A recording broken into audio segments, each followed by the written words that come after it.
ಈ ದಿನ ಒಂದು ಏನು ಡಿಸ್ಟ್ರಿಕ್ಟ್ ಕೋರ್ಟ್ ಇದೆ, ಕೋರ್ಟಿಗೆ ಒಂದು ಇಮೇಲ್ ಮುಖಾಂತರ ಒಂದು ಸಂದೇಶ ಬಂದಿದೆ.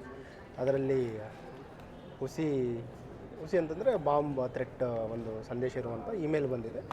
ಇಮ್ಮಿಡಿಯೇಟ್ಲಿ ಏನು ಇವ್ಯಾಕ್ಯುವೇಟ್ ಮಾಡಿ ನಮ್ಮ ASC ತಂಡಗಳು ಮತ್ತು BDDS ತಂಡಗಳನ್ನು ನಾವು ನಿಯೋಜನೆ ಮಾಡಿ ಸಂಪೂರ್ಣ ಪರಿಶೀಲನೆ ಮಾಡಿದ್ದೀವಿ. ಪರಿಶೀಲನೆ ಮಾಡಿದ ನಂತರ ಇದೊಂದು ಹುಸಿ ಬಾಂಬ್ ಥ್ರೆಟ್ ಅಂತ ಡಿಕ್ಲೇರ್ ಮಾಡ್ತಾ ಇದ್ದೀವಿ ಮತ್ತು ಯಾರೂ ಆತಂಕ ಪಡೋ ಅವಶ್ಯಕತೆ ಇಲ್ಲ.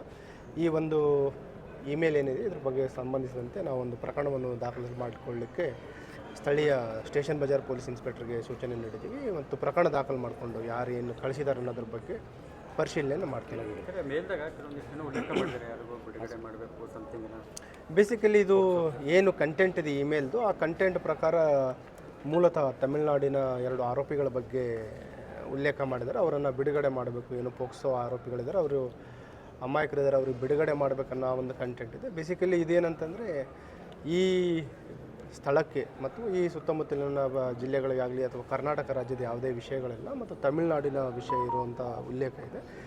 ಆ ಒಂದು ಹಿನ್ನೆಲೆಯಲ್ಲಿ ಪರಿಶೀಲನೆಯನ್ನು ಮಾಡಿದ್ದೀವಿ ಮತ್ತು ಯಾರೂ ಆತಂಕ ಪಡುವ ಅವಶ್ಯಕತೆ ಇಲ್ಲ ಅಂತ ಹೇಳಕ್ಕೆ ಇಷ್ಟಪಡ್ತಾರೆ.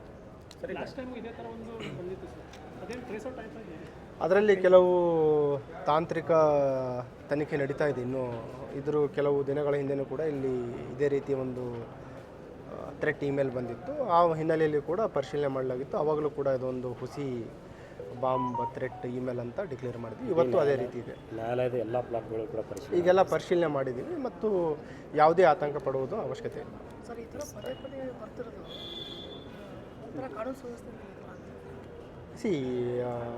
ಕೆಲವರು ಈ ರೀತಿ ಏನು ಟೆಕ್ನಾಲಜಿಯ ಒಂದು ದುರುಪಯೋಗ ಪಡಿಸ್ಕೊತಾ ಇದ್ದಾರೆ, ಅವರಿಗೂ ಕೂಡ ಆದಷ್ಟು ಬೇಗ ನಾವು ಪತ್ತೆ ಮಾಡ್ತೀವಿ. ಅವನನ್ನು ಯಾರು ಕಳಿಸಿದ್ದಾರೆ ಅವರನ್ನು ಕೂಡ ಪತ್ತೆ ಮಾಡ್ತೀವಿ.